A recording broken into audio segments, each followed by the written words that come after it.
Les graffitis existent depuis de nombreuses années.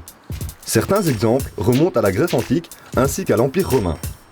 Ils peuvent aller de simples marques de griffures à des peintures de murs élaborées.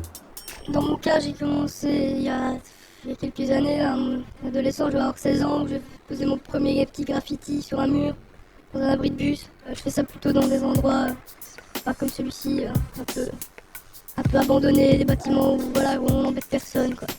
Bien souvent, les graffeurs vont utiliser le Posca pour aller rapidement, pour faire des petites signatures sur les poubelles, les boîtes aux lettres, toutes sortes de petites choses comme ça. Sinon, sous les ponts, etc., dans les bâtiments abandonnés, on a plus tendance à utiliser de la bombe pour bien accrocher sur les murs. Premier abord, bon, le graffiti vandal, tag vandal, c'est pas ce que les gens apprécient le plus. Je pense qu'il faudrait voir ça sous un autre aspect plutôt. C'est plutôt une marque de signature. Je pense qu'ils font pas ça dans le but